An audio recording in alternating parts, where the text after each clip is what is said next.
अस्सलामुअलैकुम। उम्मीद करता हूँ आप लोग जो है वो खैरियत से होंगे। तो आज जो है वो पाइथागोरस थ्योरम जो हमने चैप्टर पढ़ा था उसकी रिव्यू एक्सरसाइज 23 है। आज से पहले आपने कभी भी मुझे मैथमेटिक्स सामने आकर बोर्ड पे कराते हुए नहीं देखा होगा। पूरी क्लास की 9 की मैथ निकल गई, पूरी क्लास 10th की भी ऑलमोस्ट मैथ निकल गई, लेकिन मैं सामने आके कभी भी मैंने एक्सरसाइज नहीं कराई। तो मेरे दिमाग में ये ख्याल आया आखिर ऐसी क्या वजह है, तो मुझे एक एक्सरसाइज तो कम से कम सामने आके करा देनी चाहिए।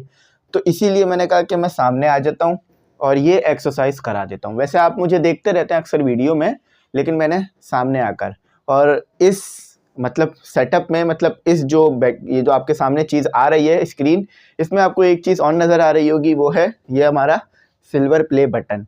तो ये आप लोगों के ही सपोर्ट से आया और आप लोगों ने जो सपोर्ट किया उससे आया। तो आप लोगों का बहुत बहुत शुक्रिया कि आपने मुझ पर जो है वो एतमाद जताया और एतमाद किया मुझ पे, जहाँ तक मैं यहाँ तक आ सका। तो चलो जल्दी से अपनी रिव्यू एक्सरसाइज करते हैं। ज़्यादा नहीं है, साथ ही इसमें जो है वो MCQs गिवन है। यहाँ पर मैं MCQs के आंसर लिख दूंगा और वहाँ पर मैं MCQs को सॉल्व करा दूंगा, क्योंकि ये MCQs ऐसे नहीं है कि बस आपने कर लिया तो हो गए, सॉल्व भी आपको इसमें करना पड़ेगा। ठीक है, तो यहाँ इसको सॉल्व कर लेंगे। ठीक है, ये एक लाइन मैंने कर दी इसको सॉल्व के लिए, एक लाइन इसको कर दी मैंने इसके लिए। अच्छा, थोड़ी सी मैं ब्राइटनेस भी लो कर देता हूँ ताकि जो भी सॉल्यूशंस हों वो आपको अच्छी तरीके से विजिबल हों। तो मैं जो है वो नोट, मेरे पास यहाँ पर बुक का पेज खुला हुआ है, आप देख सकते हैं। तो आप भी बुक खोल लीजिए और कॉपी पेंसिल ज़रूर ले लीजिएगा, क्योंकि जो मैं MCQs का सॉल्यूशंस लिखवाऊंगा आपने भी बिल्कुल एज इट इज़ बोर्ड के पेपर में भी करने हैं और एज इट इज़ यहाँ पर करना है। ठीक है, दोनों जगह पर आपने एज इट इज़ करना है। तो आप सब्सक्राइब कर दीजिएगा और इंशाल्लाह इसके बाद मैं एक वीडियो अपलोड करूँगा जिसमें मैं गैस पेपर मॉडल पेपर के बारे में बता दूँगा। तो याद रखिएगा कि अगर आपको गैस पेपर मॉडल पेपर चाहिए तो आपको ग्रुप में ऐड हो जाएं, क्योंकि 86 से ज़्यादा PDF हैं जो हम लोगों ने और मैंने बनाए हैं गैस पेपर और मॉडल पेपर के। अब आप खुद बताएं, मैं 86 PDF यूट्यूब पे नहीं शेयर कर सकता, क्योंकि इतनी ज़्यादा कैपेसिटी में PDF शेयर करना आसान नहीं होगा। पहले उसको ड्राइव पे ले जाना, ड्राइव पे ले जाकर उसका लिंक क्रिएट करना, लिंक क्रिएट कर उसे पब्लिक करना, पब्लिक कर उसके लिए वीडियो बनाना, एडिटिंग करना, फिर उस एडिटिंग के बाद एक एक PDF अपलोड करना। एक PDF अपलोड करने में मुझे 1 दिन लग जाता है। ठीक है, सिर्फ ये वो टाइम बता रहा हूँ जिसमें सिर्फ आपको PDF की वीडियो मिलेगी और PDF बनाने में फिर अलग टाइम। तो 86 PDF में तमाम के तमाम यूट्यूब पे अपलोड नहीं कर पाऊंगा, तो इसलिए उसको ग्रुप में रखा है हमने। ग्रुप की फीस 1500 है, तो आप कांटेक्ट करेंगे तो इंशाल्लाह हम आपको ग्रुप पे ऐड कर लेंगे। इजी पैसा नंबर आ रहा होगा, उसी पे आप पे करके बताएं, हम उसी फ़ौरन आपको ग्रुप में ऐड कर लेंगे। और अगर कोई बच्चा जो है वो ऐड हो जाएगा तो उसे फ़ौरन मिल भी जाएंगे। ऐसा नहीं है कि उसको वेट करना पड़ेगा, फ़ौरन PDF मिलेंगे।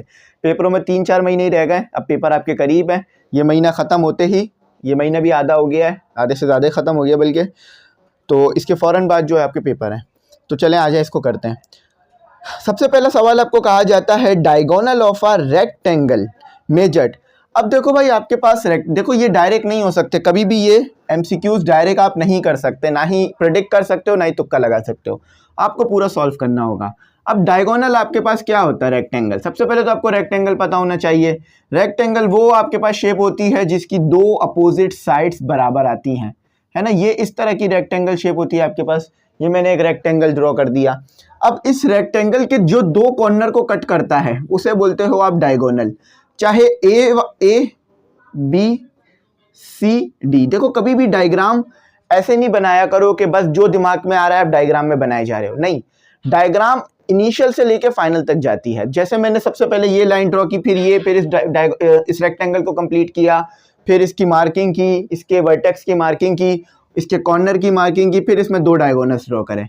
और ये बात याद रखना, जो ये वाला डायगोनल का लेंथ आएगी वही ये वाली डायगोनल की लेंथ आएगी। क्यों? क्योंकि रेक्टेंगल में पैरेलल साइड्स बराबर होती हैं। DC इक्वल होगा AB के, ठीक है, DC इक्वल होगा AB के।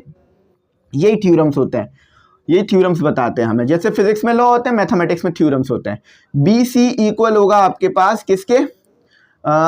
AD के, ठीक है। इसी तरह से अगर डायगोनल देखो आप, तो डायगोनल में DB इक्वल होगा आपके पास ए सी के, ठीक है, ए सी के। तो ये होता है रेक्टेंगल की कंडीशन। आपने क्या करना है, आपने कंडीशन प्रूफ नहीं करनी है, आपको यहाँ पर जो है वो डायगोनल की साइज दी हुई है। आपको यहाँ पर डायगोनल कितना कहा हुआ है, उन्होंने कहा हुआ है 6.5 सेंटीमीटर। तो ये वाला डायगोनल मैं सी कह रहा हूँ, जो कि है मेरे पास 6.5 सेंटीमीटर। याद रखिएगा कि मैं हमेशा जो है वो क्या करता हूँ कि मैं हमेशा सी से डिनोट कर रहा होता हूँ। क्यों? क्योंकि बुक में भी आपके हाइपोटेन्यूस, याद रखिएगा रेक्टेंगल में जो डायगोनल होता है वो हाइपोटेन्यूस होता है, क्योंकि आपके पास यहाँ पर 90 का एंगल बन रहा होता है। अगर इस वाले डायगोनल के लिए देखें हम, तो ये रहा 90 का एंगल। ए सी के लिए देखें तो ये रहा 90 का एंगल, 90 के एंगल के सामने हाइपोटेन्यूस आ गया, ठीक है। अगर मैं ए बी सी ट्राइंगल के लिए देख रहा हूँ, अगर ए डी बी ट्राइंगल के लिए देख रहा हूँ, तो फिर ये हो गया आपके पास उसका राइट एंगल। चलो अब इसको करते हैं। कहते हैं कि इफ द विथ यानी चौड़ाई ले लो, जिसको आप बी कह लो, ठीक है। बी आपको कितनी दे दी है इन्होंने, 2.5 सेंटीमीटर। बज़ाहिर ये चीज़ें आसान थी, लेकिन अगर इसे आइडेंटिफाई नहीं किया तो फिर ये करना मुश्किल है। तो अब हमारे पास पाइथागोरस थ्योरम आ जाएगा, by Pythagoras theorem,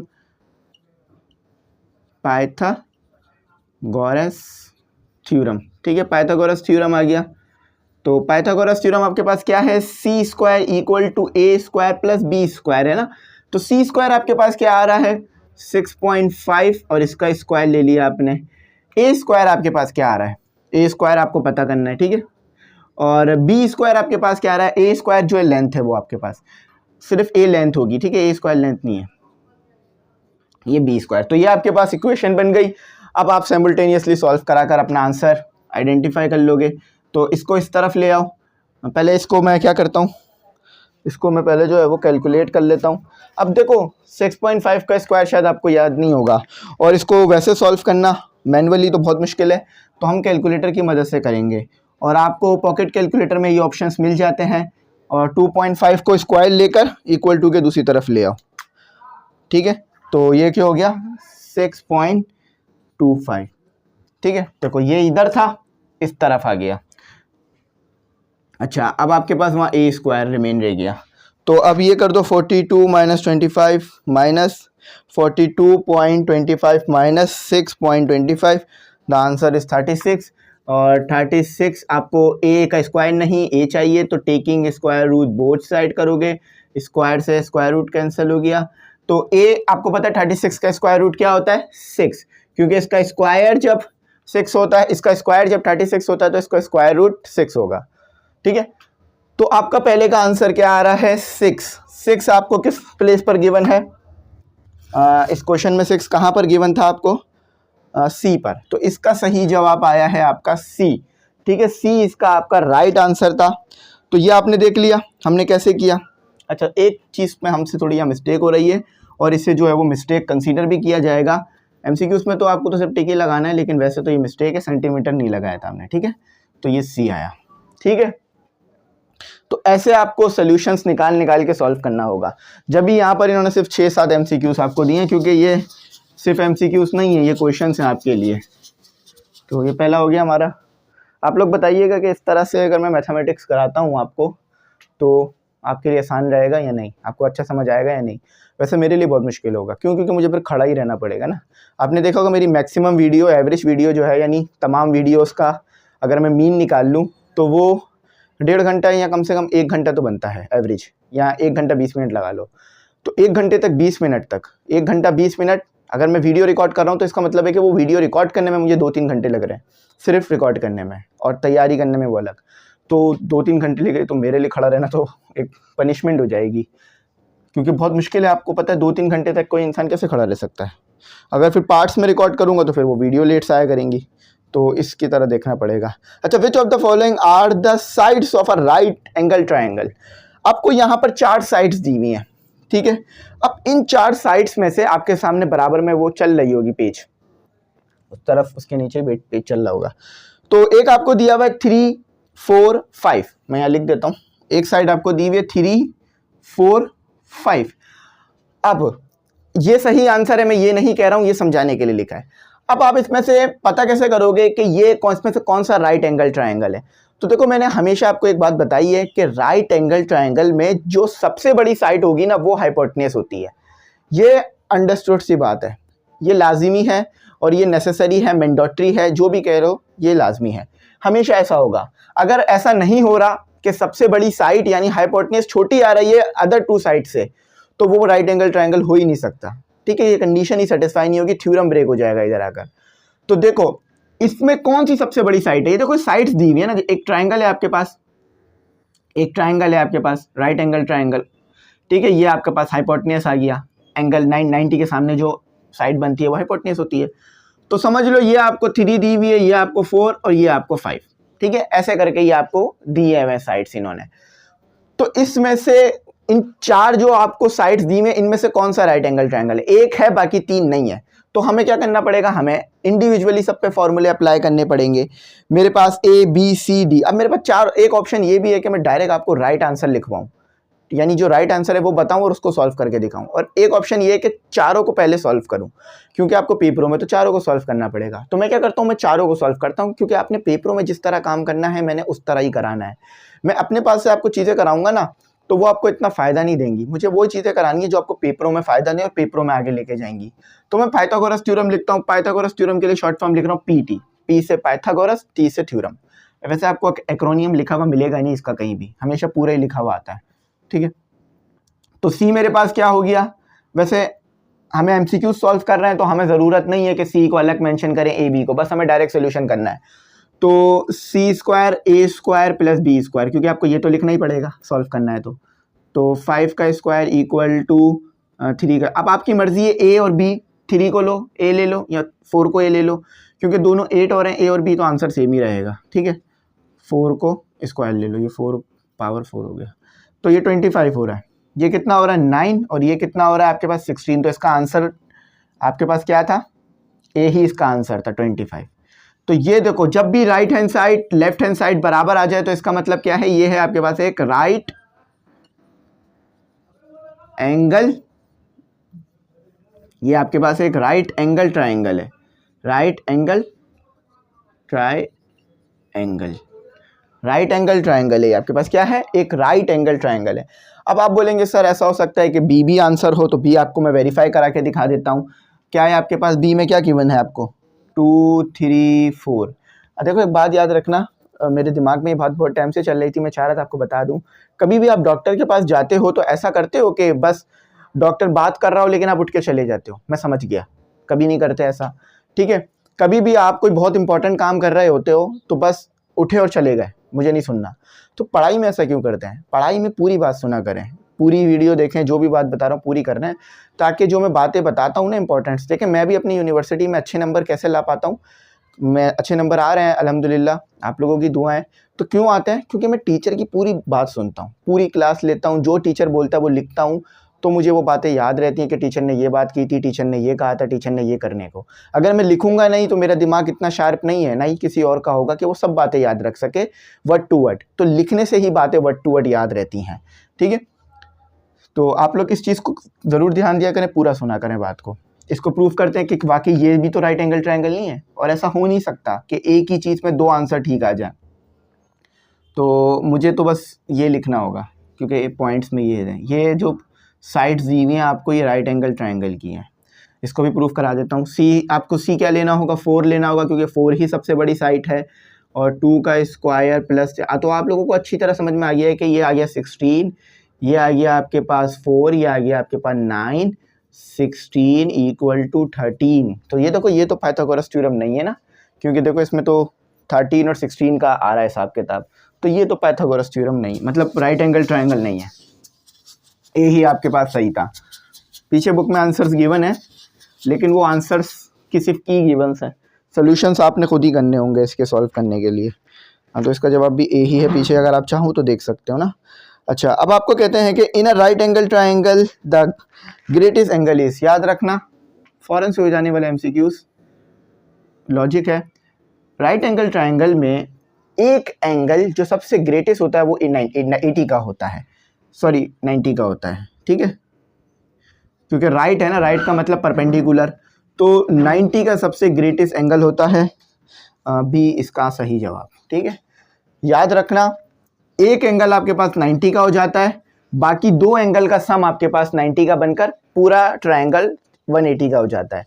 equilateral triangle हो, आइसोसेलेस ट्रायंगल हो, राइट एंगल ट्रायंगल हो, या एक नॉर्मल ट्रायंगल हो, या कोई भी ट्रायंगल की कंडीशन हो, या कोई भी ट्रायंगल की टाइप हो, कॉन्ग्रुएंट ट्रायंगल्स हो, तमाम ट्रायंगल्स में तीनों एंगल्स का सम हमेशा 180 आता है। फॉर एग्जांपल ये ए है, ये बी है, ये सी है, तो a plus B plus C equal to 180। कभी भी ट्रायंगल के तीनों एंगल 180 से बड़े नहीं आ रहे होंगे।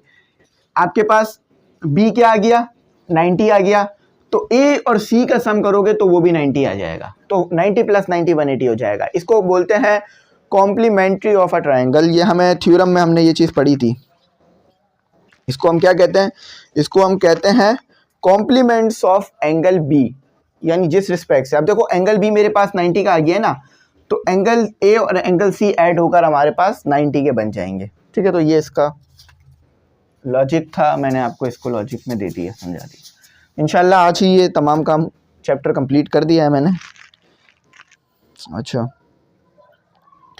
इन a right angle triangle hypotenuse is opposite to, वही डायग्राम बनाए रखनी चाहिए। ये आपके पास एक राइट एंगल ट्रायंगल है जिसमें एक एंगल 90 का है, तो याद रखना हाइपोटेन्यूज किस चीज के अपोजिट बनती है, एंगल के हिसाब से बताना है। Acute angle, obtuse. देखो एक्यूट ऑब्ट्यूज का मतलब ये है कि भाई राइट एंगल तो वो जो 90 का हो, एक्यूट वो जो 90 से बड़ा हो, और ऑब्ट्यूज और इसका एक्यूट और ऑब्ट्यूज में आप ये समझ लीजिए इसमें से एक एंगल एप्यूज और एक्ट्यूज में से एक्यूट और ऑब्ट्यूज में से एक बड़ा होता है 90 से और एक छोटा होता है 90 से। ठीक है, इसमें एक्यूट और ऑब्ट्यूज में ये होता है। तो ये देखो कि भाई देखो हाइपोटेन्यूज पूछ रहे हैं कि किस एंगल के सामने होती है, तो यहाँ पर हाइपोटेन्यूज आपके पास राइट एंगल के अपोजिट होती है। अपोजिट कह लो या सामने कह लो। ठीक है, देखो मेरे सामने मोबाइल है तो मैं इसको क्या कहूँगा, मेरे अपोजिट मोबाइल है, यानी मैं हूँ और फिर मेरे अपोजिट ये है, यानी ये मेरे राइवल में खड़ा हुआ है सामने। ठीक है, अगर मैं यूँ उल्टा खड़ा हो जाऊँ तो ये मेरे बैक पर आ जाएगा, लेकिन अगर मैं सामने खड़ा हूँ तो ये मेरे अपोजिट ही कहलाएगा।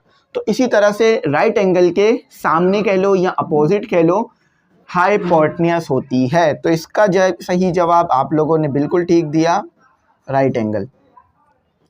देखो पाइथागोरस थ्योरम जान है मैथमेटिक्स की, बेसिक है ये मैथमेटिक्स की, ABCD है ये मैथमेटिक्स की। कोई भी इंसान मैथमेटिशियन बन ही नहीं सकता राइट एंगल ट्रायंगल के थ्योरम्स और उसके कॉन्सेप्ट को पढ़े। तो कभी भी इस चैप्टर को नेग्लेक्ट मत करना। ये हलवा नंबर है, गाजर का हलवा होता है ना, ये वो हलवा नंबर है, बस आपको नंबर ले लेने जाकर। अच्छा, कहते हैं कि if ABC are sides of right angle triangles, ABC जो है आपको राइट एंगल ट्रायंगल की साइड्स दी हुई हैं। ये आपके पास एक राइट एंगल है, ये समझ लो ये A है, ये B है, ये C है। इसमें कह रहे हैं with C is the greatest larger side then, तो C जो है वो लार्जर साइट है। C क्या है, लार्जर साइट, यानी जो सबसे बड़ी साइट है वो C है, यानी हाइपोटेन्यूज कह रहे हैं सीधा सीधा आपको। तो पाइथागोरस थ्योरम क्या बनता है सिचुएशन में, C² equal to A² plus B² बनता है। हमने बहुत बार इसको स्टडी कर लिया है, बार बार फॉर्मूला मैं खुद भी लिखता हूँ और आपको भी लिखवाता हूँ ताकि आपके लिए मैं ये याद दहानियाँ करा दूँ, और ये इंशाल्लाह फिर हमें ऐसे याद हो जाए कि मुश्किल ना हो। अच्छा, अब देखो इस तरह से ना और कोई भी कंडीशन नहीं लिखी हुई है, वहाँ लिखा हुआ है B², तो देखो B² को अगर मैंने इक्वल टू के इस तरफ लिखा तो वो इस चीज़ के तो बराबर नहीं आएगा, है ना। और इसी तरह से A² को अगर इक्वल टू के उस तरफ ले गया तो फिर माइनस आ जाएगा C² को इस तरफ लाने में, और इसी तरह A² माइनस B² तो बन ही नहीं सकता। तो यानी यही हमारा सही जवाब है A। ठीक है, पाइथागोरस थ्योरम पूछ रहे हैं। कहते हैं कि इफ, इसको सॉल्व करना होगा, 7 MCQs थे, आपने देखा कि टाइम कंज्यूमिंग थे। आई थिंक 11 मिनट 19 मिनट हो गए मेरे ख्याल से। तो कहते हैं कि if 5 centimetre and 12 centimetre are two sides of a right triangle then hypotenuse is, एक साइड एक ट्रायंगल है आपके पास, मैं जल्दी से ट्रायंगल ड्रॉ करता हूँ। एक राइट एंगल ट्रायंगल है। जब भी आपको कोई कहे ना ट्रायंगल है आपके पास, तो देखो सिर्फ ट्रायंगल कहने से ये पता नहीं चलेगा कि वो राइट एंगल है या नहीं, ये बताना पड़ेगा कि राइट एंगल है या नहीं। ठीक है, मैं कह दूं आपका नाम, मैं कह दूं हसन, एक यूनिवर्सिटी है उसमें हसन पढ़ता है, तो उस यूनिवर्सिटी में तो बहुत सारे हसन पढ़ते हैं, तो मुझे ये भी बताना पड़ेगा कि हसन अली है, हसन रहमान है, हसन कुछ भी जो उसके नाम के आगे लगता है वो है, तो उसी से मैं उसको आइडेंटिफाई कर सकूंगा। तो एक ट्राइंगल है, अब ट्राइंगल राइट है, एब्ट्यूज है, एक्यूट है और आइसोसेलस है और आपके पास इक्विलैटरल है, तो मुझे बताना पड़ेगा। सीधा सीधा हाइपोटेन्यूज निकालने का कह रहा है, पाइथागोरस थ्योरम का इस्तेमाल होगा, ए स्क्वायर प्लस बी स्क्वायर। देखो आपको ये रफ वर्क करना है जो मैं ये कर रहा हूँ, मैं थोड़ा प्रॉपर तरीके से कर रहा हूँ, लेकिन आपने भी इसी तरीके से जल्दी जल्दी अपनी जो स्पीड है सोल्यूशन निकालने की वो तेज़ करनी है। 25 + 144,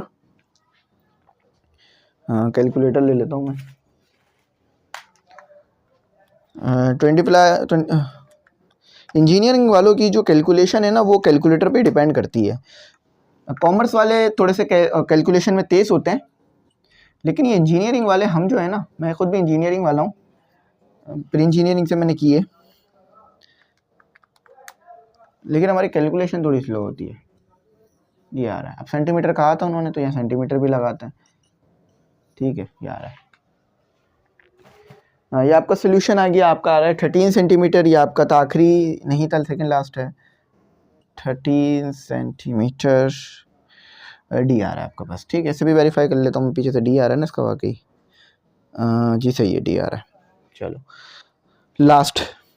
लास्ट में आपको एक ज़बरदस्त कंडीशन बना के दी गई है, ज़बरदस्त। तो स्टूडेंट अब जो है वो अपना आखिरी एमसीक्यूज़ भी देख लेते हैं, जो कि हमारे पास 7 है। 7 में कहते हैं कि ये 7 एमसीक्यूज़, 7 में कहते हैं आपके पास एक आइसोसेलेस ट्राइंगल है। तो देखिए यहाँ पर हमें एक बात और पता चल गई कि एक right angle triangle isosceles triangle भी हो सकता है। अब आइसोसेलेस ट्राइंगल के लिए सिर्फ ये कंडीशन आपको चाहिए कि उसमें लेंथ और हाइट, या आप कह लीजिए लेंथ और विड्थ या ब्रेथ, वो सेम रहनी चाहिए, यानी जितनी लेंथ आ रही है उतनी ही विड्थ आनी चाहिए। ये आइसोसेलेस ट्राइंगल की कंडीशन होती है, ठीक है। याद रखना इक्विलैटरल ट्राइंगल आपके पास कभी भी राइट एंगल ट्राइंगल नहीं होता।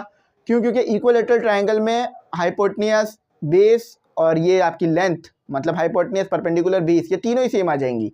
और राइट एंगल ट्राइंगल के लिए ये चीज़ मैंडेटरी है, कंपलसरी है और नेसेसरी है कि उसमें एक एंगल 90 और हाइपोटेन्यूज सबसे बड़ी साइड होनी चाहिए। तो ये आपके लिए पॉसिबल नहीं है कि इक्विलैटरल ट्राइंगल को राइट एंगल ट्राइंगल बनाया जा सके, ठीक है। तो isosceles triangle right angle triangle हो सकता है। आपको कहना है हाइपोटेन्यूज आपके पास, यानी जो सी से डिनोट करते हैं हम हर बार, 3√2 है। तो ए और बी क्या है आपने ये बताना है। अब आप तो कंफ्यूज हो रहे होंगे कि सर फॉर्मूले में हमारे पास क्या है, कि पी टी का जो फॉर्मूला है पाइथागोरस थ्योरम का, उसमें कहते हैं कि C square equal to A square plus B square, कहते हैं ना, कहा जाता है ना।